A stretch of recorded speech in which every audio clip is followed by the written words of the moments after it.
What's up, friends? Welcome back to Rooted Wisconsin, where we share the stories of the people driving Wisconsin business, community, and culture. Happy to have you back. Thanks for coming. We'll start our episode off the same way we do everyone by thanking you. Thank you for being here and listening. Thanks for engaging on social media. Thanks for clicking follow and subscribe. Thank you for posting that review wherever you're listening to the podcast. That all helps us grow and continue to share these awesome conversations with excellent people from Wisconsin and with Wisconsin ties. As we start another episode, a shout out to our sponsors. We're in the Discover Green Bay studios right now. Thank you to them for the space.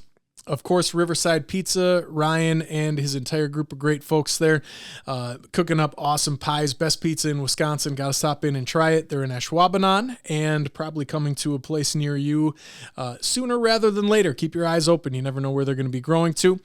And Forward Beverage, you can see them in the shots. Social Seltzers, soft cocktails, bringing NA to Wisconsin and shining a new light on it. We appreciate them for that. And they taste really good. You got to give them a shot. Log on to their website. They've got a map of Wisconsin that you can see where to get it in your area. That's getting more blue by the day. They're growing super quickly. So Forward Beverage, located in Wausau, but available throughout Wisconsin. Paul and Amy and all of their folks do a great job too. So with all of that being said, let's get our next episode started. Welcome into the studio, Laken James. Thanks for coming, Laken. Thank you for having me. Yeah, absolutely. It's my pleasure. You've had an awesome career that you're now pivoting in some different directions too, and I'm excited to talk all of it. And quite frankly, I don't even know where to start. So I guess the low-hanging fruit for me as the interviewer is, where does basketball start for you? Well, I grew up in Oconto, Wisconsin, a smaller community, and then I actually had the opportunity to play collegiate basketball and got a Division I scholarship to go to UWGB. Being a local kid, it was always a dream of mine to go and play there. They always were so successful. Growing up, I got to watch them, so it was always kind of a dream to be a Phoenix. So I got to enjoy 5 years there, and best 5 years ever. We went to the NCAA tournament, met some of my best friends, and just like lifelong memories. And now I'm actually entering my 6th year of professional basketball. Nice. So overseas in Europe, yeah. Yeah. That's an awesome place to start. I'm sure we'll get back a little further, but how does that, like your first season, when you think of your first season playing overseas, what was what you expected and what was just way different? Yeah, that is a great question. I think sports in America, especially at the collegiate level, I mean, you see the football arenas and all of the facilities that we have surrounding sports are just phenomenal, right? So I think going from Division I basketball here in America and then going overseas and playing professionally, I started at a Division II level, best way to describe it, in Germany. So it wasn't even their top level. And because of that, I think like my biggest shock was the resources. I went from UWGB and we had our strength and conditioning coaches, we had our, athletic trainers, all of the nice facilities, all the free gear, all of that fun stuff, right? And then I went overseas and I was like, oh my goodness, like this is so different. Obviously, I was still getting paid to play, which was amazing, but like the experience itself was so different. Mm-hmm. So that was like a big shock for me. And it was a great place to start because, again, I got to really formulate a lot of great relationships and, a lot of great friends and memories, but the basketball was different. Mm-hmm. So that was really big. Yeah, that's huge. And especially when you think of being like somewhat isolated. Did you know anybody else on the team? No. I mean, and I'm in Germany, so they were speaking German. Yeah. They knew how to speak English, a lot of them, but there's still just a little bit of a language barrier. Your sarcasm, your humor doesn't really translate when it's not their first language. Mm-hmm. So it's like that part made it a little more isolating. But you get used to it and you kind of, you realize that it's the experience that you're going to make of it. You can either like dwell on the things that are different or you can embrace them and make something great out of it. Yeah. Does it kind of come back to it sounds cheesy or cliche, but does it come back to the love of the game then at that point? Because it's like all those other things that you mentioned, they're really nice, right? And Yeah. whatever, if you're uber successful in whatever you do, it doesn't even have to be athletics, but like when those other things come with it, like you walk into a big, beautiful building and you do this and that, sometimes it's really easy to get like a sense of like importance or like outside of what the actual deliverable is. Yeah. And in that instance, like it's probably a crash course in, do I still love basketball? Because this is way different than I'm used to. Yeah. You nailed that. It's definitely like a reality check of like, do I really want to be going? Like we weren't even playing my first year. We weren't even playing on wood courts. Like they were like the hard, I don't know what they even are. It's not plastic, but you know what I mean? Like they weren't wood. Okay. So like it was significantly different. And you have to self-reflect and be like, what am I doing? Mm-hmm. But for me, it was always really simple because like I love the game. Those things highlighted the experience back in home, Green Bay, your friends and family around watching you play, your school is paid for. Like, let's not forget that reality.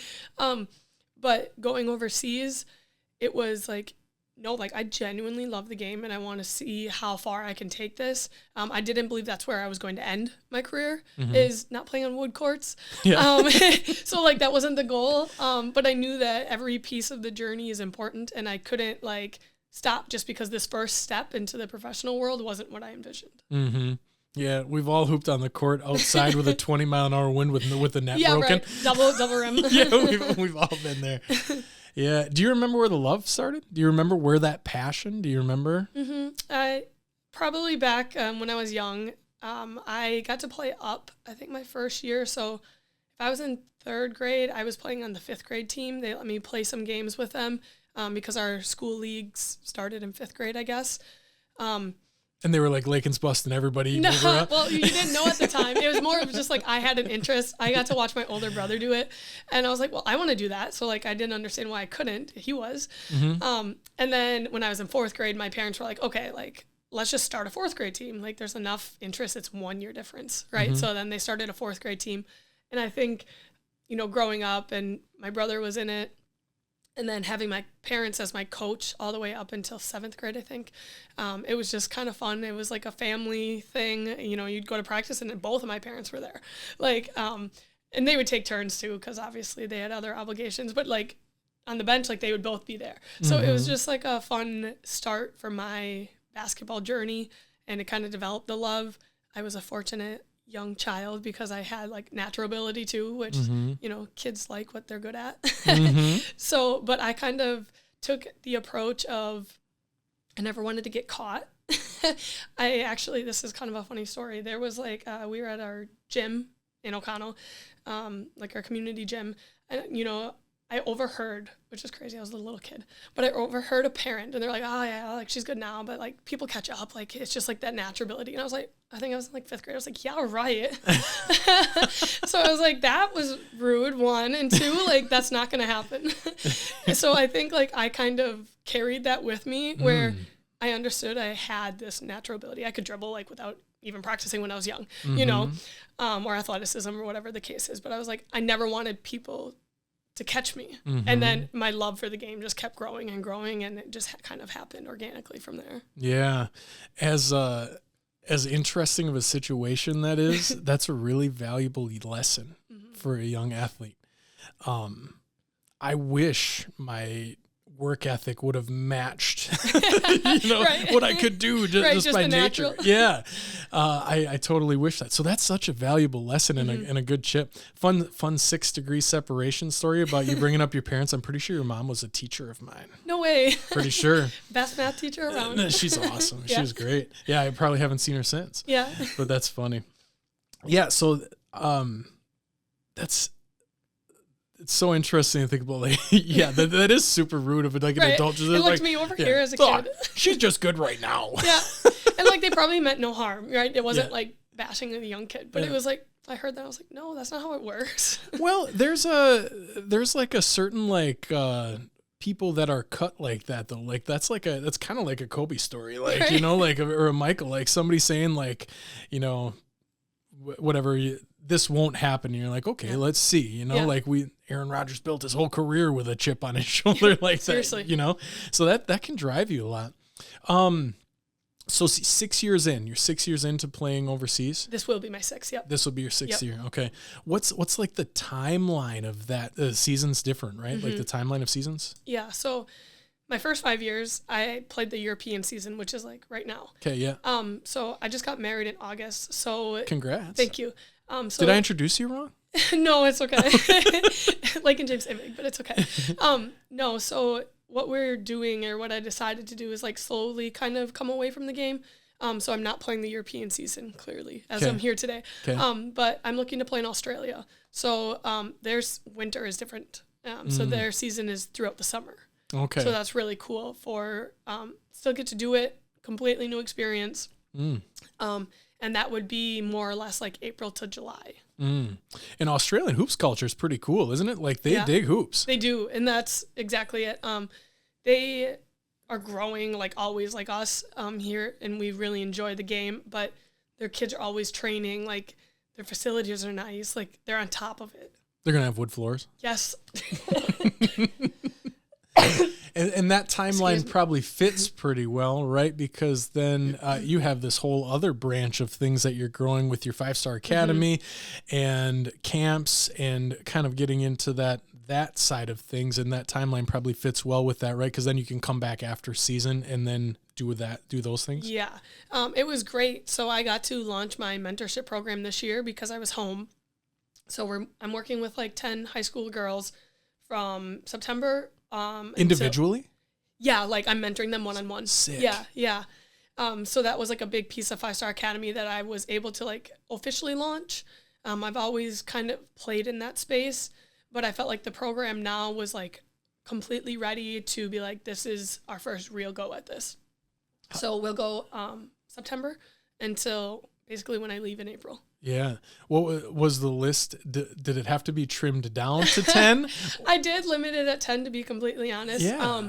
Because I wanted to make sure like I had enough time. Yeah. Athletes are practicing and training throughout the week, and they have school during the day. So it was like my only time allotment is basically like 6 until 8:30 to work with these girls, right? Yep. So I wanted to make sure that my plate wasn't too full for that, and for them. But no, it's not like I was turning away people left and right. It kind of just worked perfect. Yeah. You had to though. One-to-one's a commitment. Like that's a whole different vibe. That's going to be so cool because you're so invested in watching them grow. Yeah. As definitely. A player and probably as a human. Yeah. Yeah. That's a lot of the work that we do. So I do life skill development, and that's how I like to, kind of twist it, is like, we're doing peak performance. But I really like to focus on like life skill development. So it's like, what are the skills that you can do in your everyday life, but like also through basketball to make you a great player and person? So those are the things that I really like to focus on. And we work through them. We're goal setting, we're building confidence, we're resilience, adversity, all of that fun stuff. So kind of put together, I published like, it's not out there anywhere, but my own like playbook.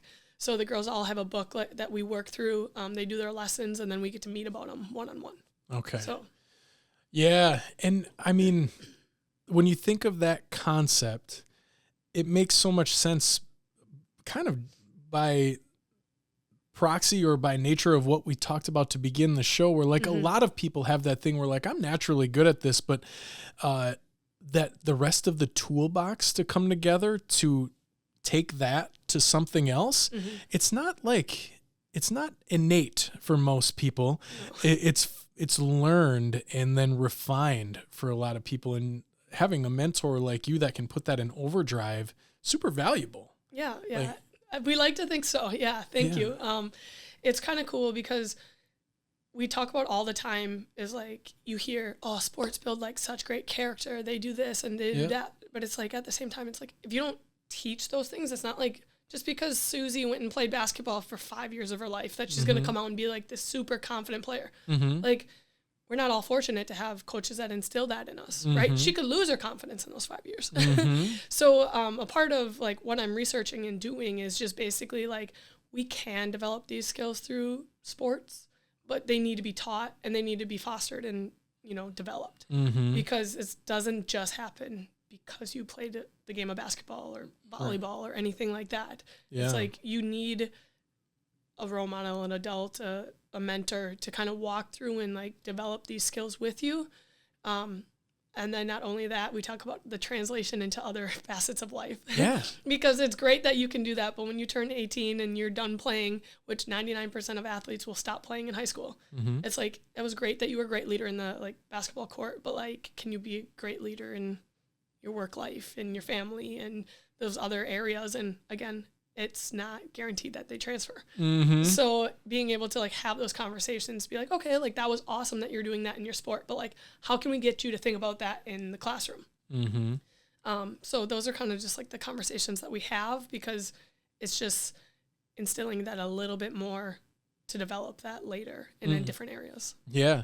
Yeah. That's a funny concept, because you hear that all the time, like great life skills. Yeah, right. But coaches aren't in the locker room connecting that argument you had on the floor in practice with success as a partner in 10 years. Mm-hmm. Like that. Absolutely. And it looks a lot different, right? Like picking up your friend who's a good shooter who's 0 for 8 that night is a lot different than like complimenting your spouse in a time of turmoil. For sure. And like those are different conversations. And like, I think one of the best examples, one of my like mentors had said this to me, as I was stepping into the space of research. And it was like, think of, you know, a professional athlete, and they're so dedicated to the game. They're dedicated to this, and this.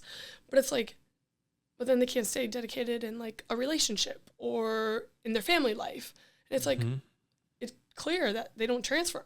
Like, because they could be an A+ athlete, but then they're like, might be struggling in other areas of their life. Mm-hmm. So it's just like a really interesting concept of like, their ability to move into different areas. Yeah. And not only is it doesn't cross the boundary, sometimes that infatuation that drives them to be so great at one thing drives them to be terrible at another thing. Potentially. For different reasons. Yeah. Yeah. That's fascinating to think about. So you said research a couple times. I heard you talking about PhD earlier. Yes. I'm guessing those two, it sounded like some dissertation talk earlier. Yeah. Okay. So can we talk about that? Yeah, absolutely. What is that? What is your dissertation topic, and how are you trying to bring something to life? Yeah, so I actually stumbled across the university when I was playing professionally in Scotland. Okay. So I'm studying out of Scotland at the University of Edinburgh. Okay. And I fell in love with the program because it's basically a research-based program, the PhD is.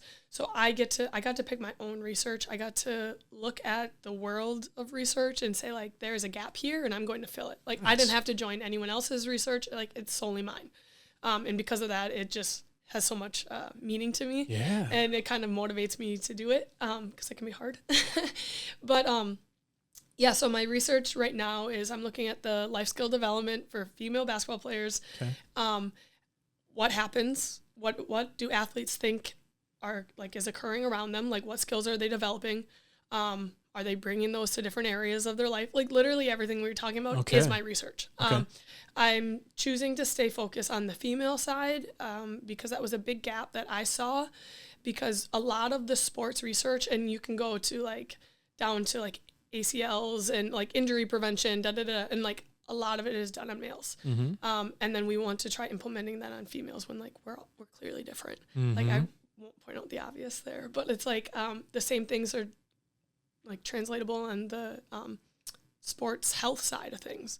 Our minds work differently. Females might need different things. Like a girls' basketball team might need something completely different than the male basketball team to be successful on the mental side of the game. But we don't have enough research to be this is what the females need. Right now, it's just kind of here's our research. Everyone go talk about confidence, go talk about this. But it's well, what should we do differently for this versus that? Absolutely. So that's what I'm trying to focus on. I want to make sure that, the things that I'm implementing are based on what the girls need. Mm-hmm. Yeah, because, when you put that into perspective of, even the AAU ball or, the places that are popping up that are, little basketball factories. Right. Nearly all of them, at least the ones I have experienced, are male-owned, male-driven. Mm-hmm. And sure, girls go hoop there, but, it's a different level of connection and knowledge from both sides, right? A female's not always going to resonate with the message the same way, and it's certainly not going to be the correct message every time, just as a given as a blanket over every person. Like, millions of people know basketball drills. Like, Right. teach you how to hoop. But like outside of that, those, we need different things as different people. And that goes all the way down to individually outside of gender. But like, that makes a ton of sense. Have you is there one locally? Like, you would know if there is there like a female run, like basketball factory? Yeah. Factory. No. So I think there are different AAU programs that are like female based, like their program alone. Like, I work with Wisconsin Legends, and they started out, I don't even know, 10 years, maybe more. But they're a girls AAU program. I think they now just started a guy's side. So like from the ground up, they've been just girls, which is super cool.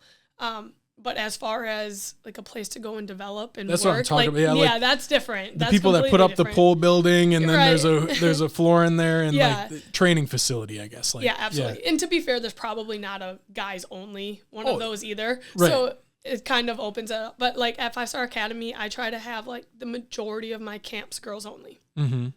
For that same reason. Yeah. Like, come be comfortable. Like, it's just us girls. Like, let's work on your skills. Like, you don't have to feel insecure about anything. We're here to make mistakes. We're here to learn. We're here to grow. And like, that's always my messaging. And have fun. Yeah. So Yeah. That's awesome. So that's a lot to balance. That's a lot to balance between still being a professional hooper, trying to build that, getting your doctorate. Like, that's a lot of stuff going on at one time. I know. There is a lot. I think I'm really fortunate because I really love it all. Yeah. So I actually just got told this the other day, but it's like, the more you do, the more you do. So, Yeah. and that's how I feel. It's like, I have a lot on my plate, but now I have to organize it and I have to figure out how to get it done. Yeah. And because of that, I just the wheels keep turning. Yeah. As long as you find energy in it. Yeah. And that's a big part of life. I think things come a little bit, not easier, but they're easier to do if you enjoy it and you have a belief in the end goal or the end mission. Is there times throughout your basketball career that you wish you would have had a you? Oh my gosh. Yeah, that's why I'm doing it. Okay. Yeah, absolutely. Like, when I was in college, I was, for the first few years, like, quote unquote, like a head case. Like, I was so like hard on myself. Yeah. I really lacked confidence. And like, my self-talk was terrible. Like, I would miss a shot and be like, oh my God, I suck. It's like, okay, like, what was helpful about that? So I think if I had someone just be like, breathe, like, it's serious, but it's not that serious. Like, find some time for you, like, find the love for the game and just like be. I think that conversation alone would have been so helpful. And like, I had amazing family, I had amazing friends, but like, it's different when it comes from someone who's been there and like has been through it. It's like, my parents didn't play college basketball or college sports, and like, their love and compassion helped me in different ways, but it wasn't enough to be like, this is okay. Like, this is a part of the journey. Like, you're not supposed to play 40 minutes as a freshman, but like, you're just so competitive and you just want that. And that adversity that I had to face, I handled it poorly. Yep. So if I just had, a mentor or someone to like, kind of like shake me a little and just be like, yo, this is okay. And that's what I hope to do for my girls. Because adversity is inevitable, and it's like, how can we get through that? How can we get better? How can we get stronger? So just having those conversations and helping them along that journey, that really is what I want to be able to provide. Yeah. And the message is delivered differently for when, like, if it's coming from a parent, like, like, even if I did suck, they're going to tell me I'm the best, so it's like, yeah, whatever. You're full of it. Like, I do suck. Like, I was terrible that game. Thank you, though. Yeah. I was 1 for 9. Did you see it? Yeah. But that's oftentimes when someone takes on that situation where you're looking to pour into others' cups, it's usually built from somewhere where your cup will, like, you were holding it open and like nobody dumped in, right? Absolutely. Yeah. Yeah. And I just realized too, like, during that, like, how important the mental side of the game was. Yeah. Because like, I hardly played as a sophomore, and I ended up playing like 20 plus minutes as a junior. And it was like, I didn't get that much better between those 2 seasons. Like, yeah, I trained hard, but I was always training hard. It was like, I just finally was like, over being down on myself all the time. So like I started to train the mental side of the game. Like I started reading books. I was like talking with mentors, like not in the sports world, but other mentors, and like just like encouraged me to train the mental side of the game. And it was like when I did, I had a significant change in my career. And I was just like, God, this was holding me back for way too long. And kind of like you said, you know, I was begging for that my first few years and I didn't know. Yep. So now it's like my goal is to kind of connect with girls at hopefully a younger age where they can kind of nip it in the butt right away and, you know, have the best career that they can possibly have. Mm-hmm. What are, well, I have two questions. Which one do I want to? Okay. One, you ever golf? You golf at all? I'm terrible at golf, but you've golfed? I do enjoy it, yeah. Okay. You know what the yips are? Yips, golf? yes. Yeah. Yep. So I think that's kind of symptomatic of what you're talking about, where like a really good golfer, you get the yips, and then it looks like that person has never golfed in their life. And it's all mental. It's like, I can't even swing this club. Yeah. And that's a wild thing to happen of something that you've done for hours and hours and hours. So that was just on my mind. But secondarily, what are some of those tenets that helped you? Like, what were outside of like that, like kind of like support coaching angle of, hey, like you don't suck, like you can hoop. Outside of it, what are some of those tenets that helped you build that mentality that could overcome that 1 for 9 when you're not saying, you know, like Laken shoot better? Like what are some of those things? Yeah. I think just like the first ones that came up in my mind, but I started journaling. I felt like that was a really healthy escape for me because I was having negative thoughts, and it's like you don't realize how ridiculous your words are and your thoughts are until you put them on paper. I was like, oh my gosh, like stop that. Like, this is crazy. Like none of this is true. You know what I mean? So it was like being able to journal and get that out of my mind helped me a lot. And then the other thing that I always used to do is I would go to the gym on Sundays. Our conference play always was like, you play on Saturday, you're off on Sunday. And I would just go into the crest by myself and like play my music, and I would just shoot around. And I would only do like the things that I'm good at. I would only do like the things, and this is so counterproductive, every coach out there, like work in your weaknesses. Yes, it's true. But it's like if you're struggling with your confidence, like go do what you're good at, enjoy it, feel good about it. And then like I always felt like I would at least then go into practice that upcoming week, like Monday practice, with confidence. I'm like, I just balled out on like by myself. I had fun on Sunday. Like whether, you know, I go in for like a morning session, a night session, it didn't matter. But like that was a really valuable, and it was only an hour. It was a really like valuable hour for me. I'd go in there and just be by myself and just like feel good. And it was like almost like a self-care, which is so funny because like basketball a lot of the times it was such like a opposite effect, because it was like basketball was supposed to be my release, but it was also being like what was causing me so much stress. So it was like I usually go play basketball when I'm feeling stressed, but basketball is making me stressed. So it was like this Sunday was like a way to kind of like calm that. It's like, you do love basketball. It is a release. And you're good at it. So like I would go in there and just be me for an hour. And I felt like that really helped me. Yeah. Well, and that brings you back to the part that that's the reason why there's, you know, 40-year-old people who play in a league, because like when you play, that's the love of it, is that everything goes away in your brain. Right. But then when you're putting so much stakes on it and you can't make it go away, that would be, that's a cool, did you think of that, or did someone tell you to do that? No, I just started doing that because it made me feel good. Right. So I would go in there and I would do it, and I loved that. I felt like refreshed for the week, because odds are during this time in my life, I probably didn't play on Saturday or not that much. So like going in on Sunday was a way of like releasing that stress and like continuing that love for the game. And like obviously too, then I was getting better.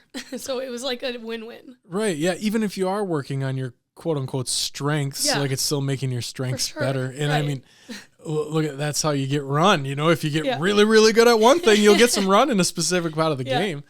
Okay, cool. So journaling, Sundays, anything else come to mind? I had one other little thing.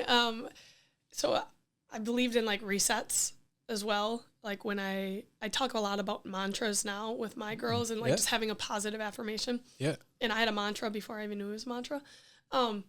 But I would do like, if I got stressed in a game, like I would just like have my hand by my side and I would like snap 3 times.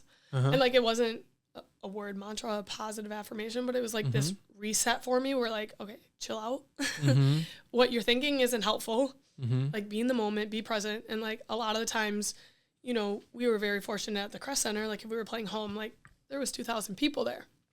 So it was kind of a moment where I could be like, okay, like, that play just happened, but like, I would come back and I would be present and be in the moment, and I'd be like, there's 2,000 people here. Like, this is really cool.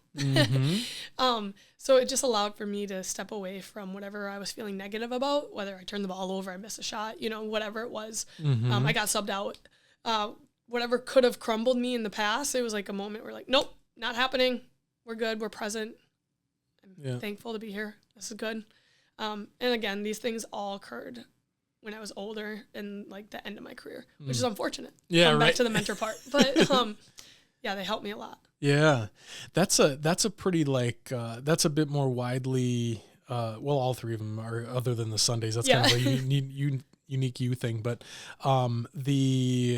the physical act, I had a chance to do a pretty intensive emotional intelligence training, and that was a big part of that. Was he had several different cues. I think the dude's name was Shirzad Sharmini, if I remember right. And he has this positive intelligence thing where, like, I think that he would do is rub his palm. Okay. And it was really kind of what you're getting at is emotional intelligence. It's just directed at yourself, right? Like, don't get so upset with yourself. And that was that. And I've seen it in a couple different types of like, in that space about how to just manage emotions effectively. Yeah. And I guess in reality, that's kind of what you're doing. It's just not outward, it's inward, like managing your self-talk. That's cool. And then, I had another thing there, but I lost it. But yeah, that makes a ton of sense. And you found that you could immediately like snap yourself back into like in the moment, you would call it, and just like not dwell. Right. And that's what it was. I mean, a lot of my girls, like now it's like they use next play. So it's like, that's their their mantra or positive affirmation. That was like the same thing as my snaps. It's like, next play, get over it, you know, move on. It's no big deal. And just being present. I think that was like a big piece of it too, because you get so caught up in a game where it just like, it feels like the weight of the world. It's like that turnover. Yes, it was bad, but like, it's not the end of the world. Like, come back, play the next possession. It's fine. Yeah, absolutely. Get a steal. Make up for it. That's what I mean. And it's a game. I think that's a beautiful thing that I've learned as I've grown. I love the game, and like as I've progressed, I've only played at like higher levels. But besides like the way I approach the game, I take everything super serious, right? It's like nutrition, sleep, all that stuff I take it so serious. It's my job. But at the end of the day, like I realize it's not that serious. It's a game. Isn't that a weird dynamic? Isn't that a weird thing where it seems as though there's that inverse correlation of how much importance you put on the moment compared to the positivity of the outcome? It's like, okay, don't worry so much about the outcome. It's a moment that exists, and I get to play this game as opposed to do something else. Isn't that weird dynamic? It's insane. And I think it's always funny, I think, coming from me, because like I live and breathe basketball up until this point in my life, right? It's been my everything. But as I've progressed through it, it carries less weight in that sense. Yeah. And it's because I think what's happening too is like my identity is changing, where it's not like my identity and it's not everything. Like there's a lot of important things in my life. It's something that I'm truly passionate about and I love it. But at the end of the day, it's a game. And I think that is like a really important message I hope to share with like the girls that I work with too, because I want them to be the absolute best that they can be in the game of basketball, because they deserve that and they want that. But they also should realize that it's supposed to bring them joy. They're supposed to have fun with it. They're supposed to connect with their teammates. And again, I'm very lucky to be a part of the 1%, but like 99% of these kids will stop playing after high school. So make the most of it. Enjoy it. Be the best you can be. Go in and do extra workouts. Go in and do this stuff. But it shouldn't bring them sadness and stress and all the things that I think it comes with a lot of times. Because it's supposed to be a positive experience. And a lot of times we just really put a lot of weight on ourselves to be like astronomical, like the best. And it's not needed.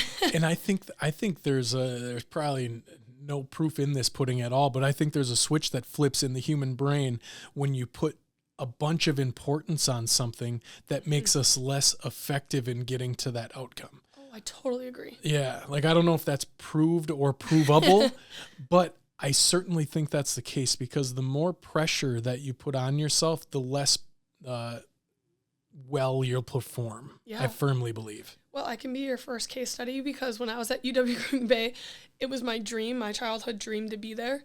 And all I could think about was never getting an opportunity to play and never being successful there. Yeah. So I put this ungodly pressure on myself as an 18-year-old to be the best, do the best, and be this crazy successful player at UWGB that I put myself in a hole for the first 3 years I was there, because I just put myself in a lot of pressure. Yeah. Yeah. You're aiming at this target that's up high, and you're trying to like build this dirt mound to get there, but you're digging the dirt from under your feet, right, to try to climb up to it. Yeah, that's man. And I don't know when that lesson comes in life, but what I do know is that it's not for most high school athletes. Right. So, that's what I mean. So that is a really valuable thing if you can share that effectively. One thing, getting a 17-year-old to believe it. Yeah. And that's the thing, like, it should carry weight. Like, it is important. So, like, I don't mean any of that to sound like that, because it is. It's important, and they work really hard for these moments. Yep. But I guess it's more in the direction of, like, the negative effects that it has on kids. Mm-hmm. And that's where I wish, like, the weight could be lessened for them. Yeah. And it can, like, they might do the process right all the way up. They might be the hardest working athlete. Yeah. They might do the process all the way up to the game. And then if all that importance is pressed on the game and they don't perform how they want to, like, what happens then? You know, like, it's not your process then. It's something else that you need to switch gears on a little bit that isn't going to be solved by another hour in the gym clanking jumpers when you're not hitting shots. Yeah. It comes down to the mental side then. Yeah. Yeah, that's really fascinating to think about. And I bet, like, thinking about high-level athletes that achieve great things in their sports, I bet that that would resonate throughout them, about, like, grind really hard at practicing the game. But then there's actually this thing in Eastern philosophy called the middle way, where it pretty much boils down to, like, what's already happened has happened. What could happen that we have no control of, but we have control over this moment right now. And you hear that adage in sports a lot, where, like, you put in the work, now just go do it. So it doesn't matter how much importance you place on it in that exact moment, because what does matter is the importance you place on it all summer long, getting ready for the season. For sure. Does that kind of sum it up? Yeah, I think that's exactly it. And I think, like, tying in with that, like, one thing that I always say with my girls is, confidence is just literally your preparation and your practice, because you're going to feel more confident knowing in what you just said, that summer of work that you just put in, than just trying to convince yourself to be confident, because the brain is going to believe what the brain is going to believe. So you might as well hold on to the truth, which is you put in all that time and work, because it can convince you, like, you start missing a shot or two, like, oh my gosh, maybe I'm not good. It's like, no, I'm good, because I have the evidence to prove that I've worked to be this good. Mm-hmm. And I think that's, like, a really big piece for the kids to grasp, because we start to, float away and we lose sight of that confidence piece when we forget about all the work that we put in. Mm-hmm. Yeah. And that's so much success in sport is just being confident in yourself.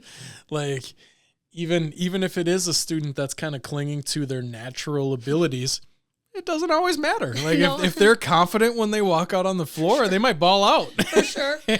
Absolutely. And I mean, when it comes down to it, a lot of those athletes are just extremely confident, and they're not gun shy. They're going to keep shooting. Yep. They miss, doesn't matter. Shooter's mentality. I got the next one. Mm-hmm. You can miss the first 4, and if you make the next 4, you shot 50%, and that was an incredible night. Yeah. So. Yeah. Yeah, man, I could talk about that a long time. How did the switching gears a little bit? I want to know a little bit more about the like career journey of an overseas professional basketball player. Yeah. How did so now you're going to go to Australia. Mm. How does that opportunity, Heather? You don't submit a resume. No. You know, like were they calling you being like, Laken, come hoop here, or did you search out the opportunity, or how does that work? Yeah, I have an agent. So Okay. I do nothing. Okay, so you're Yeah, hands I'm off. hands off. Yeah. And your agent's just like, hey, Laken, you want to go hoop Here's in an Australia now? opportunity. Yeah, here's an opportunity. Like, Okay. because they send your resume out. So they're sending it out through Australia. Australia is broken up into 4 different leagues. Is that like your mixtape? Is that what you mean by like your mixtape? I don't know. I've never seen it. I think it would just be like my resume would be like where I played and like statistics along the way. Okay. I'd imagine. But yeah. So Australia is broken up into 4 different sections, like north, south, east, west. Okay. So sending it all over there and then kind of see who is interested and who needs a guard. So did you tell your agent that you wanted to be in Australia because you knew about the season? Yeah. Okay. Yeah. So like must have been last spring, I told him like, hey, like I'm not going to play a European season. So like you don't have to search during that time. Yep. But I would like to play in Australia. So that was kind of our conversation and just moved that way.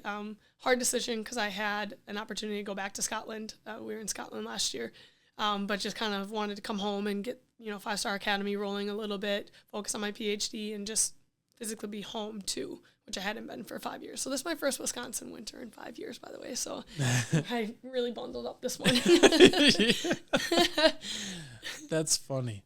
That's something I want to talk about a little bit too, because that's probably an internal tug of war to the entire time, right? Like, I mean, I'm sure in some places you found spots that you enjoyed. I'm sure there were parts that weren't as great and everything in between. What transpired throughout those 5 years where, like, how did you make those decisions? Because that's outside of sport decisions. That's life decisions. Yeah. How do you work through those, and what transpired in that time that you learned about yourself? Yeah. Kind of like my college career, it was my professional career in the beginning was like a lot of ups and downs. I got told no a lot. So I think like that's something that you have to embrace. And I learned to embrace that because, again, I didn't want it to hold me down in my emotions or make me feel bad. It was like, well, I didn't get that opportunity. I'm going to wait for the next one. It's going to be just as good, So you kind of had to switch into that mindset. But like I mentioned, I started at Division II Germany. My second year, I was able to go to Division I. So I got to play in the top league in Germany, which is really special for me because that was my goal. When I started off my career, I had a German agent. So he kind of looked around and it was easier probably for him to get like German teams. Mm-hmm. So that's like where my initial pull was. Like I signed a German agent that was just, universe putting me in that situation. So I got to play in the top league then. My third year, it was still like in the mix of all that COVID stuff. So I actually didn't sign with a team. Normally you would leave, let's say in like August, September. I didn't leave for a team until November. So, excuse me. So I was in a waiting period. So like you said, like an emotion, like tug of war.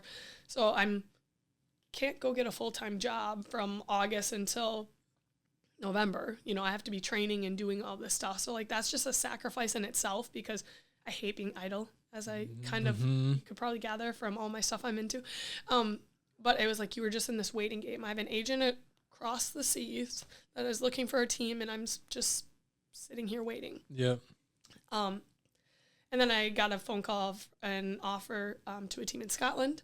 They were like one of, if not the worst team in the British League. But I was really drawn to the opportunity because they were a younger team. We were their first professionals they were ever bringing on. Normally they were just kind of a university team, University of Edinburgh. Here's my story intertwining. Okay. University of Edinburgh, and they never really had like official pros. So me and another American got to go over there and be, kind of their first go at it. But they had people that wanted to invest and build something special. and we were kind of that first go at it. So I got that opportunity. It was one of the best years of my life. I absolutely loved my teammates. I loved living in Edinburgh. It's my favorite city in probably the world so far that I've experienced. I got to see my university and guide me in that path. And then it gave me an opportunity to go back to Division I Germany, where I felt like my first time around, didn't really get to display the kind of player I was. So it gave me this opportunity to kind of like close that chapter. I don't know if I needed to go back, but it was just a piece of me where I was like, you know what, like I am good enough to like be a player there, and I want to kind of like show that. And so you went back and dunked on him a little bit? I wish. No. It was still a season of ups and downs, but like it was definitely a huge growing experience, and I have amazing friends from that experience and going and playing there. So I just feel like every step of my journey has kind of like led to the next, and with purpose. So you're saying like, how do you decide these things? And it's like, in the moment, I don't know, but it just always felt right. I don't know why I went back to Germany, really. Like, after I'd already been there for 2 years, I could have went anywhere. I had a phenomenal season in Scotland. I was like first team all league. I had on that point a resume that was really good, but I wanted to go back to Germany. I just felt it. Maybe it was that chip. Yeah, it was. It absolutely was. So after that, I played there, and I then had done more or less distance with my now husband for 2 years. So somehow I convinced him to take a year sabbatical. He's a teacher, and join me. And because of that, it kind of made my next step in my career easier. I wanted to be in English-speaking country so he could experience the culture and like we could enjoy it together. And it led me back to the team in Scotland that now had investors, and they were building in a new arena, and like everything that they said they were going to do 2 years ago, they did. And then I had an opportunity to go join their team. They ended up playing in Euro Cup, which is one of the top leagues in the world. So you're playing teams from all over Europe. We were playing a team in Hungary. We played a team in Belgium, Portugal. So kind of all over. So it gave us an opportunity to go there together. So he came with me. And again, that was just a complete gut feel. Like, I love Scotland. It was a cool experience for us, and I got to play at the highest league that I had ever played in my career. So that's my last year, and now we're here. So yeah, there's a ton in there. You know, there's the ability to kind of decipher situations and then choose a path is valuable in a lot of different ways, right? And I think we put a lot of my wife jokes all the time about how she always goes with her gut. Like, just believe my gut. And she makes fun of me when I try to make practical decisions. But I think that there's a melding of those two worlds that's really valuable, of like, just, if nothing else, the power of saying yes, right? Because like, you think the first round in Scotland where you talk about like, well, they haven't really done this before. It might be easy to be like, well, you know, doesn't sound like it's for me. Like, I'm a hooper, like that it's not ready yet. Right. But at the same point, it's like, okay, the power to say yes. And then it blossoms into this thing. Yeah. And then at the same point, just being able to analyze information, being like, okay, yeah, like this makes sense for my outside life trajectory. You talk about your then, you know, partner, now husband, like bringing that into the fold is a whole nother wrinkle too. Yeah. So that's awesome. That's awesome. Would do you see I guess you don't know like how Australia is going to go, but do you see continuing down the professional path for quite some time? Yeah, that I don't know. So just with 5 Star Academy and like kind of getting settled back home and kind of seeing what that all feels like again. Like I said, I hadn't done it in 5 years since I graduated college. That's a trip. Which is crazy. Yeah, it'll be something that we'll just have to decide as the time comes. Like your wife says, I'm going to trust my gut. Yeah. But no, I feel really fortunate because my husband's a teacher. So with the Australia League going into the summer, he'll be able to join for the summer. So it's just another opportunity for me to continue playing basketball, which I love, and then for us to kind of do it together. So it just makes a lot of sense. I don't see myself probably going back into the European League. I think just with him being a teacher and busy during the year, And, just kind of transitioning more into my research, and 5-Star Academy is just kind of slowly taking the steps into that direction more so than the professional basketball. Yeah. What do you see 5-Star Academy becoming? What do you see that 10 one-to-one mentors right now? What do you see that evolving into in 5 years, 10 years, 15 years? Oh gosh. So for me, I would love 5-Star Academy to be a program that teams can use. As much as I love mentoring the kids, I want like coaches to be like, no, I believe in this. We're going to do this. I'm going to lead these young girls through this stuff. And it's just being that role model or adult figure leading that conversation. And I actually have 2 teams this year trial running it for me.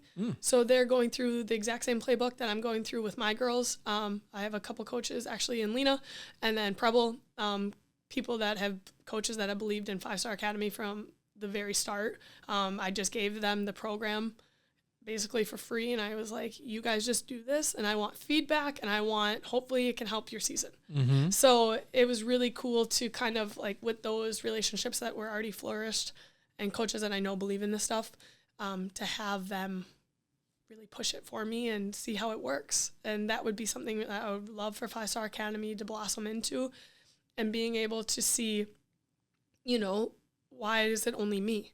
Why couldn't a college athlete who could be going through this stuff be mentoring the high school athlete? Or, you know what I mean? So there's definitely trickle-down effect, and the ability to reach more than just 10 athletes would be the goal in 10 years. Yeah, expand the reach, for sure. Yeah. Because when you have that at a conceptual level, it's going to be awesome to impact these 10 athletes' careers individually. Mm-hmm. But then when you can start spreading that sand across the beach and being like, dang, look what I can create.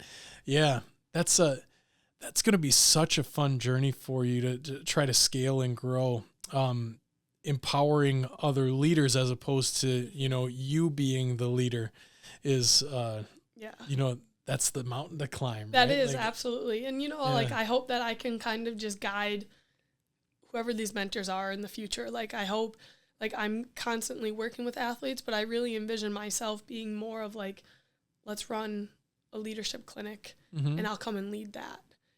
Or I want to do speaking engagements or do these things where you're connecting and motivating and inspiring at a bigger, broader scale, where then I can have my mentors being the ones that can really provide this meaningful communication with the young athletes. Mm-hmm. Yeah. Is the physical act of coaching, is that interesting to you? It's funny. I actually just posted about this. No. Okay. And I'm not saying it's a no forever. Yeah. But I think right now the impact and the ability to work with these athletes and a soft skill, the life skill development, is something that I'm truly passionate about. I feel so full after I have my conference calls with my girls. And I think if I just did coaching, you lose sight of that because you have so many other responsibilities. If you look at a college coach, and I say this all the time, and I loved every single one of my college coaches, and they're incredible people. And they're incredible people for a lot of reasons, but more so because they wear so many hats. If it was about doing X's and O's and inspiring and motivating the girls, perfect. Sign me up. But you do so many other things to make that ship run. And I think it's those things that end up burning you out or making you unavailable for the things that are supposed to be really valuable during that time, which is connecting with the kids. So coming back to that question, full circle for me, I feel like I really enjoy the connection piece, and I don't want to lose sight of that because I'm drawing up basketball plays. Yeah, absolutely. Yeah. And love of the game, love of supporting people it can't trump some of those other things when you're feeling downtrodden about, flying somewhere for 3 days to recruit it's hard. Person that's probably not going to come anyway, It's just hard. They do an incredible job because I had an amazing coaching staff at UW Green Bay, and I felt connected to them. Mm-hmm. But being out of it, now I know what they're actually doing behind the scenes, and I'm like, oh my goodness, that is so much. Yeah. You can only do so much in a day, and if you give 20% to coaching and 80% to the things that need done to make the university run and to make the team run, is your trade-off worth it? And that's a me question. That's not like right. that's, the question is, do I want to coach? That's my answer. Yeah, absolutely. Yeah. I want to ask a question. Earlier, you were talking about playing overseas during COVID. Did you play in any empty gyms? Oh yeah, plenty. And we got tested. Was it super weird? So weird. Yeah. So weird. It was like, it's not like I'm playing in an empty gym in Green Bay, Wisconsin. I'm playing in an empty gym in Germany. Yeah. And I would go back to my empty apartment where we were like stuck all the time. Germany was so strict. So strict. We got tested every day. So we would have false positives. We were isolated on 3 separate occasions for 8 days each. We had to stay in our apartment. We were living in a really small village, and like everyone knew who we were. Like in your apartment for 8 days, no contact? Oh yeah, 3 different times. Welcome to the birth of 5-Star Academy. That's where you... 100%. 100% I sat down and I wrote content because I was like, I'm stuck in here no matter what. So they had a 9 p.m. curfew. You could not be outside, even when you didn't test positive, like in general. That whole season, they had a 9 p.m. curfew. You couldn't be outside your house past 9 p.m. They had like a distance around your city or your home that you couldn't go past unless you had an excuse. Yeah. Like a little geofence around 100%. You? That 100%. And like the most exciting parts about being an overseas athlete for me is I get to travel. I get to go to my coffee shops and enjoy like the food and the culture. Immerse yourself in the culture, yeah. Yeah, not my apartment and not see anything of Germany the entire time. So that was my second year as a professional. 3. So did that impact come out on the court? Did it affect your play? Oh, absolutely. I ended up actually that year I sprained my ankle. Just basketball. But the recovery for it was terrible because I couldn't see anyone. And again, you can do your little ankle twirls and all that stuff, but like draw the alphabet. Yeah, I needed like proper recovery and self-diagnose. I don't know, but I pulled my hamstring on the same leg because I continued playing on this sprained ankle, and it was like not completely pulled my hamstring. I still continued playing, but it's like I strained my hamstring quite bad, and it was like now I have a hamstring and an ankle problem, hardly any help, and like. Then you get isolated in your apartment for 8 days. It's like, oh my gosh, this is miserable. I was like, you want to come back to do you love basketball? Play through that season and tell me how or why you sign a contract for the next year. Unless you love basketball. I bet. Yeah. And I mean, it sucks because the hamstring probably happens because of the ankle. Oh, 100% did. Like it 100% did. Nursing it and then, So it was that strict around even like trainers and stuff too? Like you... No, I just felt like they were like, limited on time that they had available, or I don't know. It could have been just a club issue too. Yeah. But I just felt like I needed way more help and like I wasn't getting it. Yeah. So, well, back to the thing you were talking about earlier of even the differences in gym and resources in general. But talk about a lonely and and how long of a time frame was that? Like how long is that? I was there a whole school year. So I was there from September until middle of March. Dang. Yeah. So they never, during the whole time, they never lifted the curfew or anything. The curfew thing's a little bit weird to me. Like, so crazy. like COVID flies through the air more after 9 p.m. or so. I don't think they wanted people gathering, which I totally get. But at the same time, like, I lived in an apartment, and then my teammates lived in it was like an apartment, but they're on different like floors. So like almost all my teammates were in this one complex, and then we were in another complex. But like we couldn't go over there. And they could probably like hang out with each other. 100%. But I couldn't get home. Yeah. Because I couldn't be caught outside. Don't leave after 9. So it was a really weird year. And I got pulled over coming home from practice one time by a German police officer. Do you think I have any idea what they're saying? And like I had a sheet, so I just gave them my sheet. Like, here's my permission from work. Like, I'm allowed to be out. But then I knew that they were serious. Being pulled over. So I was like, I can't be caught walking around at night, So you had like a permission slip you had to hand, like, here, Mr. German officer, I can be outside because I just finished my game. Permission. Yeah, my work permission slip. How strange. It was, and at this point, America was like kind of already open. This was like after, so the year of 2020 into 2021. And at this point, we were like open and... It's so weird to think about that world now, isn't it? Like, oh my gosh. I think a lot of people, you probably included, have some parts of that blocked in their brain just because it's like just so weird and a strange anomaly that was isolating and just unenjoyable. I know. I'm like very stubborn. So at the end of that season, I still wanted to travel. I was like, I have been stuck in Germany this entire time and I'm in Europe. So like you pull up your Google and you're like, where can I go that was non-restricted or whatever whatever you call it back then. But it was like Google says Texas. Yeah, right. Go to America. No. No, it brought me to an island in Spain because they had hardly any cases because they were an island off of the coast of Spain. Okay. So I was like, went to my Google, booked a ticket, flew to an island off of the coast of Spain, and I spent like a week there. And while I'm there, I discovered that in order to leave, I need a negative COVID test to get on the airplane. So now I'm stuck in Spain. Like, where the heck do you get and it had to be like doctor approved. Like, I couldn't just do like a little swab myself. Yeah. It was like doctor approved in the middle of Spain, a negative COVID test in order to fly home. And then my flight to America was like 2 days after my flight home from Spain. Okay. So I was like, I need to get out of Spain. Yeah. So I was so stubborn that I had to continue traveling, and somehow I did it. I don't know. So you found somewhere to get the negative test. Yeah, I waited in line. So for you had like to a go few back hours. to Germany before you came Correct. back to America. All my bags were still there and stuff. Got it. Yeah. So that makes sense. I traveled during COVID. I went to Alaska.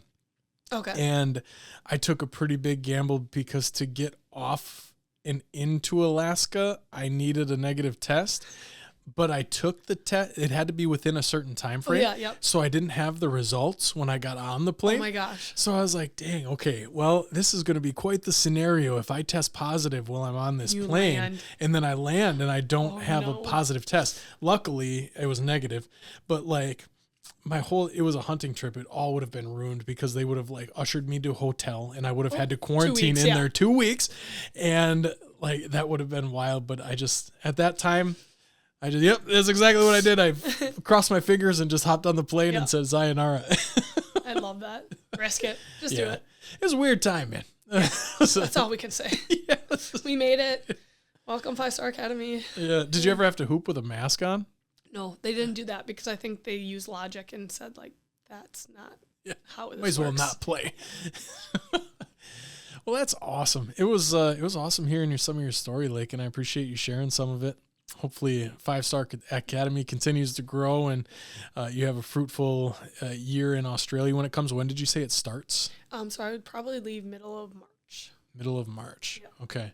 So hold on. First winter back in Wisconsin. Does that mean you missed 5 holiday seasons in Wisconsin while you were gone? I missed only the one because of COVID, but I got to fly home every Christmas. Okay. Yep. Otherwise you would spend Yes. like a week or 10 days or whatever. I wish. Just a couple Somewhere days. quite shorter. Yeah. Okay. But yeah, I was home for every Christmas besides one COVID where we were tested positive and I was stuck in Germany. Oh, so you had a positive test, so you couldn't travel. My team. Oh. So we were all first contacts, so we couldn't fly. Oh, we were supposed to, but got it. so that was the only year. And you were like, Lucy, you had to go to the grocery store. Right. Like there was that like, one at this person. point, we were hardly seeing anyone. It was insane. Like, how is that positive? But that's awesome. Well, thanks again, Lake, and I appreciate chatting with you. Yep. Thank you.